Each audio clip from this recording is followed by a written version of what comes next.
সম্মানিত প্রফেসর বরেণ্য শিক্ষাবিদরা রয়েছে। এই ধরনের এনলাইটেড অডিয়েন্সের সামনে শিক্ষা নিয়ে কথা বলা আসলে কিছুটা বিব্রতকর, কিছুটা ধৃষ্টতামূলক। তারপরে চেষ্টা করব আমাদের স্বল্প জ্ঞানে যতটা সম্ভব আপনাদের সাথে শেয়ার করার জন্য।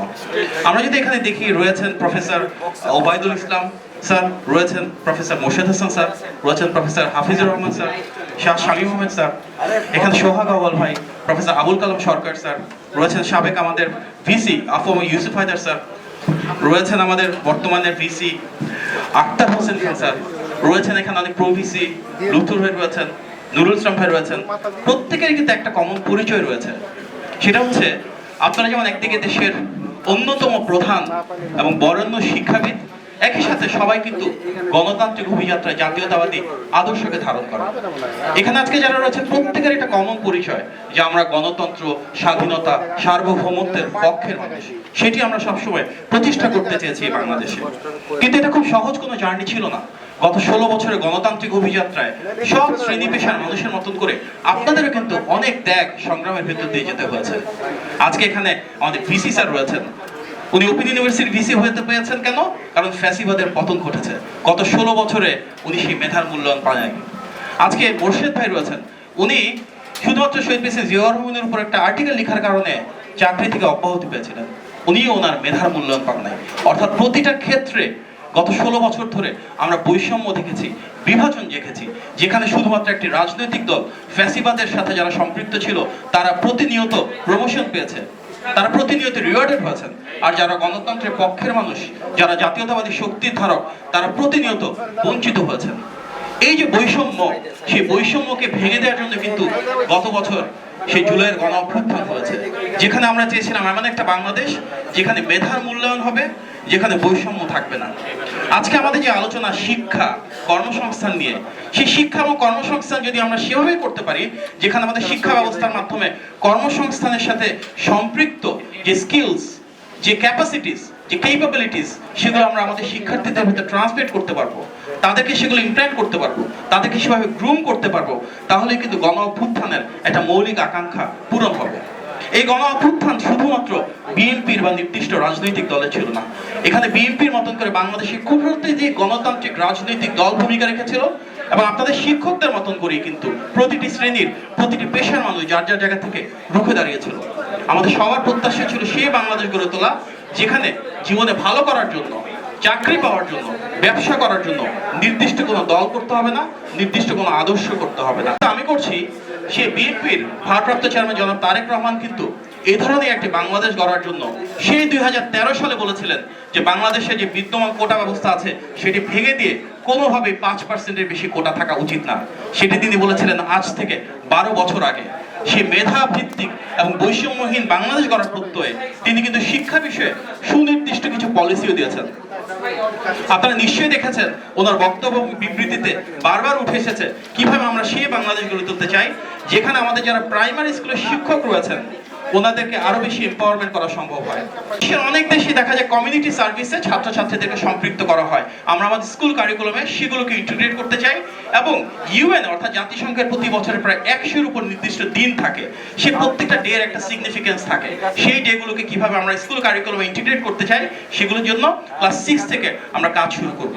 আমাদের একটা অন্যতম লক্ষ্য হবে টিবেট ওরিয়েন্টেশন, অর্থাৎ কারিগরি শিক্ষা যেটা, সেটাকে ক্লাস 6 থেকে বেসিক বা প্রিলিমিনারি লেভেলে আমাদের শিক্ষার্থীরা যেন পড়া শুরু করতে পারে, এবং পরবর্তীতে ক্লাস 8 থেকে সেটাকে প্রাতিষ্ঠানিকভাবে শুরু করব। সায়েন্স, আর্টস, কমার্স যে যে ব্যাকগ্রাউন্ডই থাকুক না কেন তার সাথে আমাদের লক্ষ্য টিবেটের একটা কোর্স ম্যান্ডেটরি করে দেওয়া বাংলাদেশের প্রতিটা স্কুলের জন্য। আমাদের সেই কালচার গড়ে তুলতে হবে যেখানে টেকনিক্যাল বা ভোকেশনাল এডুকেশনে যাওয়া মানে সামাজিক কোনো দুর্বলতা না, সোশ্যাল একটা রিকনস্ট্রাকশনের প্রয়োজন রয়েছে যেখানে আমরা টেকনিক্যাল এডুকেশনকে মেইন স্ট্রিমের সাথে ইন্টিগ্রেট করতে চাই। আমাদের নেতা জনাব তারেক রহমান বেশ কয়েকবার বলেছেন যে আমরা তৃতীয় ভাষা শুরু করতে চাই বাংলাদেশে, অর্থাৎ বাংলা এবং ইংরেজির পাশাপাশি তৃতীয় এমন একটা ভাষা যেটা জবের সাথে সরাসরি সম্পৃক্ততা রয়েছে, এমন একটা ভাষা যেখানে বাংলাদেশে বসে ফ্রিল্যান্সিং বা আউটসোর্সিং এর কাজ করতে পারবে, কিংবা বাংলাদেশ থেকে সরাসরি সেই ভাষা শিক্ষার মাধ্যমে জাপান বা কোরিয়া গিয়ে কাজ করতে পারবে। ক্লাস 6 থেকে আমরা এটা শুরু করতে চাই, এবং ক্লাস 6 থেকে 12-এ এখানে কোনো গ্রেড থাকবে না, প্রাথমিক যে পরিকল্পনা তাতে পাস অথবা ফেল থাকবে। দেশের প্রতিটি জেলাতে একটা করে সাবজেক্ট আমরা পিক করব, নর্মালি সেই জেলা থেকে বিদেশে যেই দেশটাতে যাচ্ছে তার সাথে সম্পৃক্ততা রেখে। অর্থাৎ যে জায়গা থেকে জাপানে বেশি মানুষ যাচ্ছেন সেই জায়গার স্কুলগুলোতে আমরা জাপানিজ ভাষা, যেখান থেকে কোরিয়াতে বেশি যাচ্ছেন সেখানে কোরিয়ান ভাষা, যেসব জায়গা থেকে যাচ্ছেন না সেসব জায়গায় চাইনিজ ভাষা, যেন আমরা গ্লোবাল মার্কেটটাকে আমাদের সাধারণ শিক্ষার্থীদের কাছে পৌঁছে দিয়ে তাদেরকে গ্লোবাল সিটিজেন হিসাবে লোকারি গড়ে তুলতে পারি।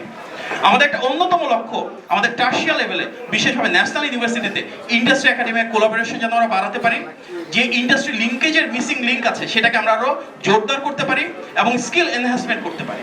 লোকাল যে ইন্ডাস্ট্রিগুলো রয়েছে তার সাথে একাডেমিক ইনস্টিটিউশন বা কলেজগুলো একটা কানেক্টিভিটি আমাদের তৈরি করতে হবে। তার জন্য ট্যাক্স এবং ইনসেন্টিভ যা দ্বারা প্রয়োজন আমাদের নেতার নির্দেশনায় সেগুলো নিয়ে আমরা কাজ করতে চাই। আমরা চাই আরো অনেক বেশি ইন্টার্নশিপের অপরচুনিটি তৈরি হোক, দেশ জুড়ে অ্যাপ্রেন্টিসশিপের জন্য যে লিঙ্কেজ তৈরি করা প্রয়োজন, ইন্ডাস্ট্রিকে প্রণোদনা দেওয়া প্রয়োজন, সেগুলো নিয়ে কাজ করতে। টার্সিয়ারি এডুকেশন আমাদের আরো একটা বড় লক্ষ্য হচ্ছে R&D বাড়ানো। সেই R&D যেখানে আমাদের প্র্যাকটিক্যাল প্রবলেমগুলো সলভ হবে। এবং এর পাশাপাশি আমরা ক্রেডিট ট্রান্সফার, পাবলিক ইউনিভার্সিটি অনেকেই বিদেশে যেতে চান কিন্তু ক্রেডিট ট্রান্সফারের যে জটিলতা আছে সেটাকে কমাতে চাই। যে ভিশন সে অনুযায়ী ব্রেইন ড্রেনকে ব্রেইন সার্কুলেশন করার মাধ্যমে আমাদের যারা বিদেশি শিক্ষাবিদ রয়েছে তাদের বাংলাদেশের গবেষণার খাত তৈরি করা, তাদেরকে প্রণোদনা দেওয়া, সামার স্কুলের মাধ্যমে তাদেরকে বাংলাদেশে এসে কাজ করার সুযোগ দেওয়া, এবং বিদেশে আমাদের যে একাডেমিক রয়েছেন তাদের লোকাল পার্টনার হিসেবে R&D কোলাবোরেশন একটা কালচার তৈরি করা। ইউকের মতন বেশ কয়েকটা রিসার্চ সেন্টার তৈরি করার মাধ্যমে আমরা বাস্তবভিত্তিক সমস্যার সমাধানে যেতে চাই। আমাদের মূল লক্ষ্য একটা ইকোসিস্টেম তৈরি করা, যেখানে শিক্ষার মাধ্যমে শুধুমাত্র আলোকিত আমরা হব না, আমাদের ইউনিভার্সিটিগুলো থেকে এন্টারপ্রেনারশিপ তৈরি হবে, আইডিয়া কমার্শিয়ালাইজেশন হবে। অনেক জায়গা রয়েছে যশোর, রাজশাহী সহ যেখানে হাইটেক পার্ক করা হয়েছে, সফটওয়্যার পার্ক করা হয়েছে, কিন্তু এর সাথে লোকাল ইন্ডাস্ট্রির কোনো কানেক্টিভিটি নাই, লোকাল ইউনিভার্সিটির কোনো কানেক্টিভিটি নাই, লোকাল এডুকেশনাল ইনস্টিটিউশন তো নাই, পাবলিক ইনস্টিটিউশনের কোনো কানেক্টিভিটি নাই। আমরা যদি সেগুলোকে ইকোসিস্টেম এনহ্যান্সমেন্টের মাধ্যমে সিনার্জিস তৈরি করতে পারি, অর্থাৎ একটা জেলাতে যেই সরকারি হাইটেক পার্ক রয়েছে বা সফটওয়্যার পার্ক রয়েছে সেটার সাথে লোকাল ইউনিভার্সিটির কানেক্টিভিটি থাকবে, লোকাল বিজনেসের কানেক্টিভিটি থাকবে, আমাদের ট্যাক্স ইনস্টিটিউট থাকবে, পলিসি থাকবে, তাহলে কিন্তু আমরা আরো বেশি এমপ্লয়মেন্ট জেনারেট করতে পারি। আমাদের মূল উদ্দেশ্য হচ্ছে জব তৈরি করা। আমাদের নেতা জনাব তারেক রহমান বলেছেন বিএনপি ইনশাআল্লাহ রাষ্ট্র পরিচালনার দায়িত্বে আসলে আমাদের সবচাইতে বড় কমিটমেন্ট হবে কর্মসংস্থান তৈরির জায়গা থেকে। আমরা পাবলিক সেক্টরে family card, farmers card, health কার্ডের কথা শুনেছি।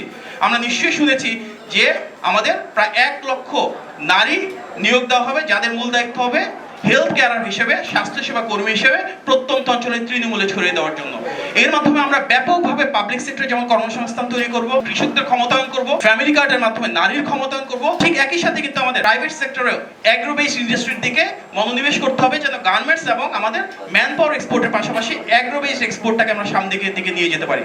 আমাদের গ্রিন রেভলিউশনের কাজ করতে হবে। বাংলাদেশে অনেকে নিজ উদ্যোগে ফ্রিল্যান্সিং এর কাজ করছে। আমরা যদি প্রতিটা ইউনিভার্সিটিতে ওয়াইফাই নেটওয়ার্ক দিতে পারি, তাদের ছাত্রাবাসে ওয়াইফাই পৌঁছে দিতে পারি, এবং ফ্রিল্যান্সিং এর জন্য প্রয়োজনীয় যে টেকনিক্যাল ট্রেনিং গুলো রয়েছে এটা প্রত্যেকটা ইউনিভার্সিটিতে 3 মাস বা 6 মাস ব্যাধি অ্যারেঞ্জ করে দিতে পারি, তাহলে আমরা কর্মসংস্থানের ক্ষেত্রে, আত্মনির্ভরশীলতার ক্ষেত্রে ফ্রিল্যান্সিং এবং আউটসোর্সিং কে একটা সেন্ট্রাল এলিমেন্ট হিসেবে দিতে পারবো। আমাদের নেতা জনাব তারেক রহমান বেশ কয়েকবার ওনার বক্তব্যে বলেছেন যে আমরা এসএমই এর একটা রিভলিউশন ঘটাতে চাই, যেটা টার্গেট হবে উইমেন, এবং তার জন্য আমরা টার্গেটেড ট্রেনিং দিতে চাই, টার্গেটেড ট্যাক্স ইনসেন্টিভ দিতে চাই, এবং আমাদের লক্ষ্য বাংলাদেশ শুধুমাত্র কনজিউমার হবে না, বাংলাদেশ সোশ্যাল নেটওয়ার্কের মাধ্যমে, বাংলাদেশ ইন্টারনেটের মাধ্যমে সারা পৃথিবীতে গুডস বা প্রোডাক্টের সাপ্লায়ার হতে পারে। আমাদের ভবিষ্যতেও আমাদের বিদেশে যে মানুষজন যাচ্ছে, প্রতি বছর প্রায় 10 লাখ যাচ্ছেন, সেই সংখ্যাটাকে অনেক বাড়াতে চাই। আমরা আমাদের টেকনিক্যাল এন্ড ভোকেশনাল এডুকেশনের সাথে প্রত্যেকটা এমবেসি এবং হাই কমিশনকে কানেক্ট করতে চাই।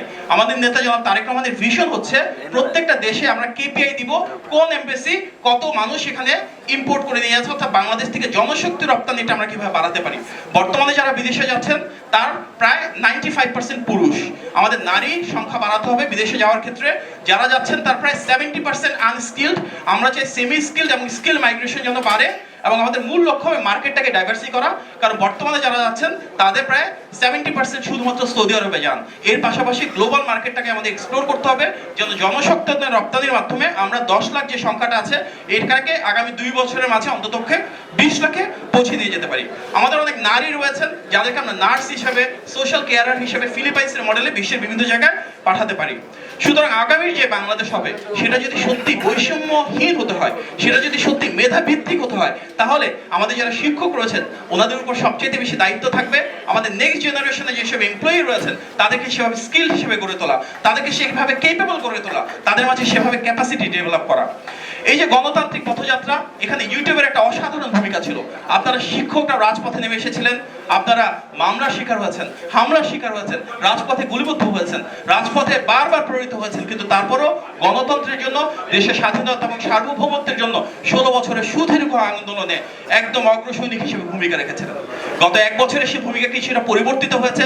আজকে আপনাদের ভূমিকা জনমত গড়ে তোলার জন্য, নির্বাচনটা যেন দ্রুত হয়, বাংলাদেশে যেন স্থিতিশীলতা ফিরে আসে সেটার জন্য, এবং নির্বাচন পরবর্তী সময়ে আপনাদের সে দায়িত্ব হয়তো আরো অনেক বেড়ে যাবে। কারণ জাতীয়তাবাদী শক্তি সৈনিক হিসেবে ইনশাআল্লাহ ভবিষ্যতে যে মেধাভিত্তিক বাংলাদেশ, স্কিল বাংলাদেশ আমরা গড়ে তুলতে চাই, সেটা প্রধান বাহন হিসেবে শিক্ষকরাই কিন্তু আমাদের নেতা জনাব তারেক রহমানের প্রতিটি পলিসিকে বাস্তবায়ন করবেন।